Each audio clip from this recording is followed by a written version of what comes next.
সাইয়েদনা ইব্রাহিম রাজমিস্ত্রিগিরি যখন করতেছিলেন, বানাতে বানাতে আর নাগাল পায় না। আল্লাহ বলে এই পাথরটার উপরে দাঁড়াও। উনি দাঁড়ালেন, এবার যতটুকু উপরে ওঠা লাগে পাথরটা অটোমেটিক্যালি উপরে উঠে যায়, যতটুকু নামা লাগে অটোমেটিক্যালি নিচে নেমে যায়। পৃথিবীর কোন পাথরে আপনি ইচ্ছা মতো লাথি মারলে এখানে পায়ের দাগ পড়বে? সাইয়েদনা ইব্রাহিম ওখানে দাঁড়ানোর সাথে সাথে উনার ফুটপ্রিন্ট পাথরের মধ্যে লেগে যায়। কাবা ঘরের পাশে গোটা বিশ্বের মানুষের কাছে চির অম্লান করার জন্য, চিরস্মরণীয় করে রাখার জন্য কাবা ঘরের পাশে আল্লাহ এই পাথরটার স্থান দিয়েছেন। মাকাম ইব্রাহিম, বিশ্বনবী তাওয়াফ করার পরেই ওই জায়গায় 2 রাকাত নামাজ পড়তেন। আপনারাও যারা হজ উমরা করবেন, তাওয়াফ করার পরেই মাকাম ইব্রাহিমে 2 রাকাত সালাত পড়া সুন্নাত। তার মানে পা লাগছে, ওইটা হয়ে গেছে আমগো মুসাল্লা। সাইয়েদনা ইব্রাহিমের পা যেখানে লাগছে ওইটা আমাদের কি? সুবহানাল্লাহ কইবেন না? আর ওনার ছেলের পা যে জায়গায় লাগছে ওটা হয়ে গেছে জমজমের কুয়া। ছোট্ট বাচ্চা ইসমাইলকে রেখে দিয়ে আমরা যারে বলি বিবি হাজেরা, আসলে হাদিসের ভাষায় হাজার, তিনি সাফা পাহাড় থেকে মারওয়া পাহাড়ে দিলেন দৌড়। কোথায় পানি? পানি নাই। মরুভূমির বালির মধ্যে সূর্যের তাপ যখন পড়ে যায়, মরিচিকার মতো ঝলসানির একটা দৃশ্য ভেসে ওঠে, মনে হয় সাগরের পানি, আসলে পানি নাকি। তিনি সাফায় যায়, যে দেখে পানি নাই। মারওয়াতে যায়, যে দেখে পানি নাই। পানির সন্ধানে হাজার আলাইহিস সালাম 7 বার 2 পাহাড়ের মাঝখানে দৌড়াদৌড়ি করলেন। ওই পাহাড়ের মাঝখানে এই মহিলার পায়ের ছাপ লেগে গেল। এই দৌড়াদৌড়িটা আরশের উপর থেকে আল্লাহ এত সুন্দর উপভোগ করেছেন।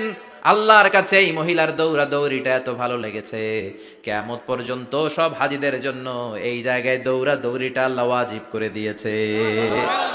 এই জায়গায় দৌড়াদৌড়ি না করলে হজ হবে না, উমরা হবে না। এই দৌড়াদৌড়িটা, মহিলাটার স্যাক্রিফাইস, হৃদয়ের আবেগ আর ভালোবাসাটা আল্লাহর কাছে এত পছন্দনীয় হয়েছে, কিয়ামত পর্যন্ত আল্লাহ চান সবাই দৌড়াবে, আমি উপর থেকে দেখব। ওয়াজিব করে দিলেন। যার পা যেই জায়গায় লাগছে খালি বরকত। হঠাৎ কলকল কলকল আওয়াজ শুনতে পেলেন। সাফা মারওয়া থেকে দৌড়ে আসলেন কাবার কাছে। এসে দেখলেন ফেলে রাখা দুধের বাচ্চা ইসমাইলের পায়ের ধাক্কায় জমিন থেকে পানি বের হতে শুরু করেছে। কলকল কলকল আওয়াজ। ওনারা আরবি ভাষা জানতেন না। সাইয়েদনা ইব্রাহিম, ইসমাইল, হাজার, এরা সুরিয়ানি ভাষার মানুষ ছিলেন। সুরিয়ানি ভাষায় উনি বসে পানি যাতে মরুভূমির বালুতে লেগে শুকিয়ে না যায়, বালু দিয়ে বাদ দিতেছে। আমরা বাদ দেই না পানি আটকানোর জন্য? দেখেন নাই মনে হয়? দেখেন নাই? পানি আটকানোর জন্য বাদ দেই আমরা। হাজার এসে বালু দিয়ে বাদ দিতেছে নিজে নিজে, আর নিজের সুরিয়ানি ভাষায় বলতেছে জাম জাম, মানে থাম থাম, পানি যাইস না তুই। জাম মানে কেফ কেফ, স্টপ স্টপ, থাম থাম, আরে পানি চলে যাস না, থাম থাম। ওনার মুখ নিঃসৃত এই ঝাম ঝাম শব্দ দুইটা আল্লাহর এত পছন্দ হয়েছে, কিয়ামত পর্যন্ত আল্লাহ এই কুয়ার নাম ঝমঝমের কুয়া করে দিয়েছেন। বরকত আর বরকত। ছেলেকে মিনার প্রান্তরে রেখে জবাইয়ের দৃশ্যটা আল্লাহর ভালো লেগেছে। কিয়ামত পর্যন্ত ঈদুল আজহাতে সবাই আমরা প্রাণী শুইয়ে এরকম জবাই করব, এটা আল্লাহ ওয়াজিব করে দিয়েছে। যার মানে এমন ফ্যামিলি খালি বরকত আর বরকত। আর আল্লাহ বললেন এই ফ্যামিলিতে আমি কিতাবও দিয়েছি, নবুয়তও দিয়েছি। ওয়াজআলনা ফি যুররিয়াতিহিন নুবুওয়াতা ওয়াল কিতাব। সাইয়েদনা ইব্রাহিমের ফ্যামিলির ভেতরে আমি নবুয়ত দিয়েছি, কিতাব দিয়েছি।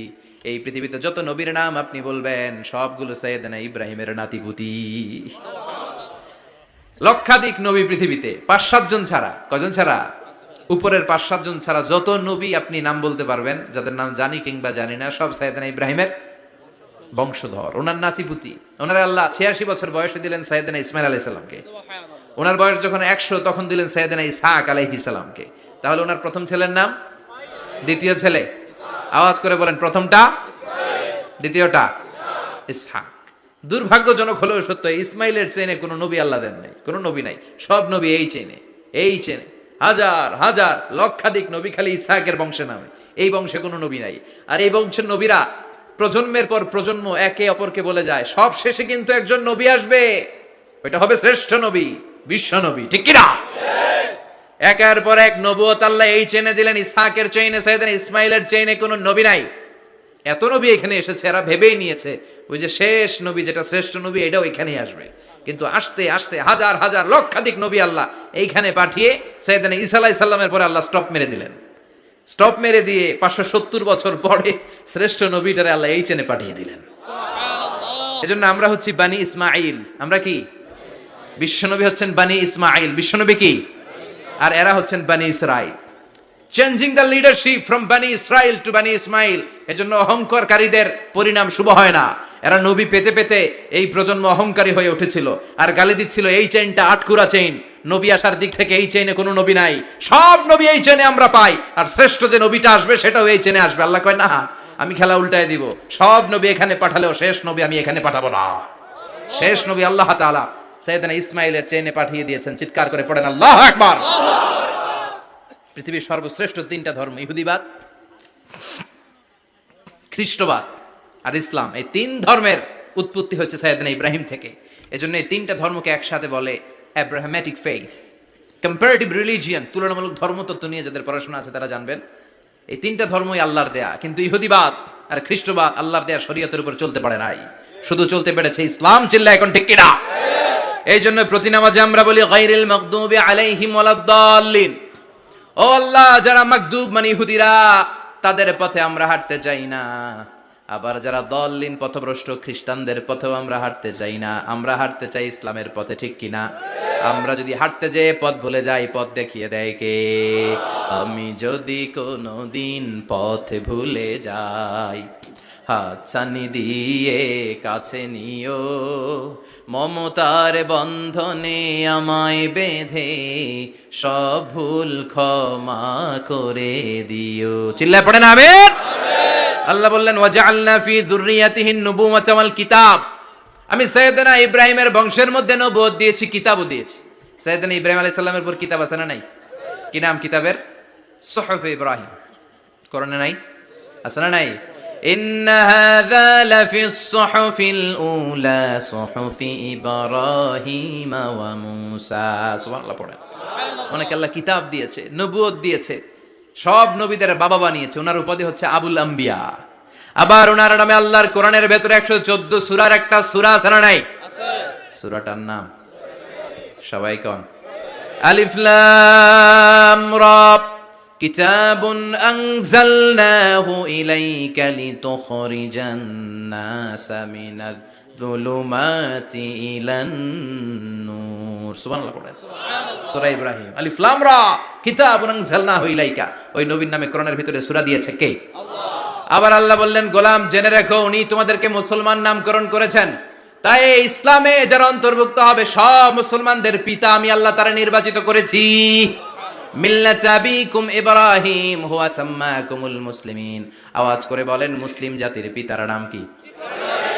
আমাদের জাতির পিতা কেডা? সবাই কোন? মনে থাকবে না ভুল করবেন? ভুল করবেন? জাতির পিতা কে? চিল্লায় বলেন জাতির পিতা কে? মিল্লাত আবিকুম ইব্রাহিম হুয়া সাম্মাকুমুল মুসলিমিন, যিনি তোমাদেরকে মুসলমান বলে অভিহিত করেছেন। আবার আল্লাহ বললেন ইব্রাহিম সবাইরে তুমি মুসলমান নাম রাখলে, তুমি মুসলমান হও। আসলিম ক্বালা আসলামতু লিরাব্বিল আলামিন, বলতে দেরি, কালিমা পড়ে মুসলমান হতে দেরি নাই। চিল্লায় পড়েন আল্লাহু আকবার। আবার আল্লাহ বলে আমার নবী ইব্রাহিম এমন নবী, এই নবীর মতো বিনয়ী নবী নাই।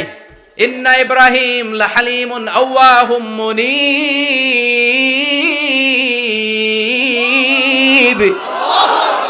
ইন্না ইব্রাহিম লাহালিম আওয়াহ মুনীব। এই নবী সহনশীল নবী। সুবহানাল্লাহ পড়েন। সহনশীলতার কোনো অভাব নাই, যেটার অভাব আমাদের মধ্যে সবচেয়ে বেশি। কথা কোন? আমাদের বাংলাদেশীদের মধ্যে সহনশীলতার অভাব আছে না নাই?